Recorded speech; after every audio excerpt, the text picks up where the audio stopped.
A incursão surpresa da Ucrânia na região russa de Kursk continua pelo segundo dia, levando Vladimir Putin a convocar uma reunião com suas principais autoridades de defesa e de aplicação da lei. Um relatório de um analista militar russo no Telegram sugeriu que as forças ucranianas avançaram para o norte, possivelmente até 15 quilômetros no interior do território russo, ao longo de uma rodovia ao norte da vila fronteiriça de Sverdlikov e perto de um importante centro de transmissão de gás natural para toda a Europa. As Forças Armadas ucranianas controlam então o posto de medição de gás de Sudza, na Rússia. Quase 50% de todas as exportações de gás russo para a União Europeia fluem por esta estação. É o único gasoduto russo operacional que abastece o mercado europeu. A Ucrânia permitiu que o gás continuasse fluindo pelo gasoduto como parte de um contrato que expira no final de 2024. Fontes russas oficiais e não oficiais relataram que uma força de várias centenas de soldados cruzou uma parte pouco defendida da fronteira na manhã de terça-feira, no que parece ser uma das maiores incursões na Rússia desde o início da guerra em fevereiro de 2022. O Ministério da Defesa da Rússia disse na quarta-feira que o ataque estava sendo neutralizado e que havia alegado que as forças russas haviam repelido o ataque na terça-feira, mas reconheceu na hora do almoço na quarta-feira que a luta estava em andamento. O ministério afirmou que usaram ataques aéreos e de mísseis e fogo de artilharia contra os ucranianos, causando 260 baixas e danificando ao menos 50 veículos blindados. Em comentários televisionados no início de uma reunião com membros do governo russo, Vladimir Putin descreveu o ataque como uma grande provocação. Mais tarde, ele se encontrou com as principais figuras militares da Rússia. O chefe do Estado-Maior, Valery Gerasimov, disse a Putin que as forças russas estavam lutando contra as forças ucranianas perto da fronteira e as empurrariam de volta para a fronteira. O governador em exercício no Oblast de Kursk, Alexei Smirnov, disse que havia introduzido um estado de emergência na região da fronteira, embora não estivesse claro quais medidas isso implicava.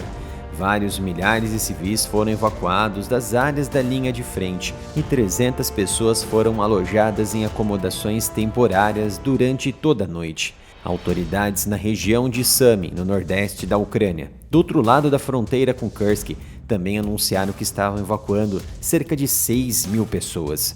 Autoridades ucranianas permaneceram em silêncio enquanto a incursão se desenvolvia, talvez ansiosas para não parecerem triunfantes ou revelarem muitas informações sobre suas intenções reais. A Rússia disse que o ataque começou por volta das 8 horas da manhã de terça-feira, quando tropas ucranianas cruzaram a fronteira entre as aldeias de Nikolaevo, Darieno e Oleshinia, com a aparente intenção de seguir para o norte e leste.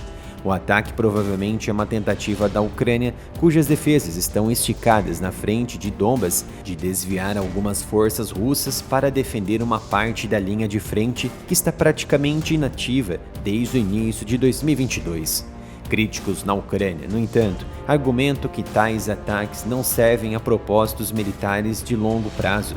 Grupos russos anti-Kremlin lançaram ataques da Ucrânia para as regiões de Belgorod e Kursk em março deste ano e também no ano passado, mas foram repelidos sem ganhos estratégicos. As informações ainda seguem escassas, mas desta vez a operação parece ser um ataque dos militares da Ucrânia, em vez de grupos de oposição russos. A Rússia afirma que a invasão atual está sendo liderada pela 22ª Brigada Mecanizada de Kiev. Lutas estavam acontecendo dentro e ao redor da cidade de Sudza, a cerca de 10 quilômetros da fronteira. Um canal local russo do Telegram divulgou um pequeno vídeo mostrando casas rurais bombardeadas, que ele disse mostrar a situação de hoje. É claro que eu não vou poder colocar as imagens aqui no YouTube, sob risco de tomar mais um strike. Outras especulações online sugeriram que um alvo da incursão poderia ser a usina nuclear de Kursk, mas a instalação fica ao menos 55 quilômetros da fronteira e muito longe do que uma força de várias centenas ou até milhares, por exemplo, da Ucrânia, seria capaz de fazer, ainda mais com a transferência de recursos humanos e materiais que a Rússia está fazendo nesse momento para conter a invasão da Ucrânia. Se os ucranianos conseguirem invadir a área ao redor da usina nuclear, o uso da aviação e armas pesadas será restrito por parte da Rússia, exigindo praticamente o uso de infantaria para retirar os invasores, apesar da vantagem significativa da Ucrânia com drones em primeira pessoa. O rápido avanço de 15 quilômetros em um dia destaca a urgência da situação por Moscou.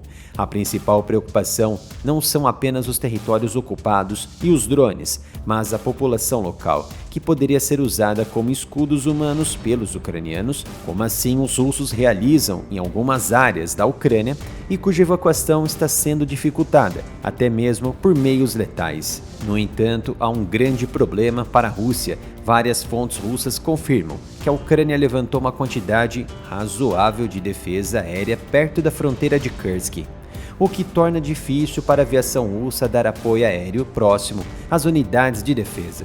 Não consegui obter veracidade dessas informações ou até mesmo quais sistemas seriam esses. A Rússia tem despejado soldados na Ucrânia. Sua força no país é estimada em cerca de 520 mil tropas, 2 a 3 vezes o tamanho da invasão original. A Ucrânia, enquanto isso, está achando desafiador mobilizar novos recrutas e está sendo empurrada para trás em certas partes da frente oriental, particularmente o Donbas central em direção a Pokrovsk. Talvez essa invasão em Kursk seja exatamente para isso, desafogar as linhas de frente na região de Donbas.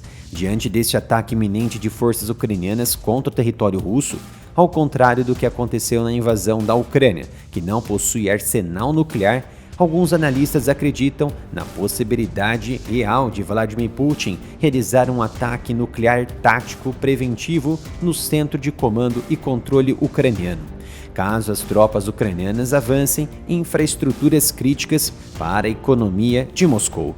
No entanto, é uma possibilidade restrita, pois Putin ainda possui recursos convencionais e a região fica muito próxima da fronteira da Rússia.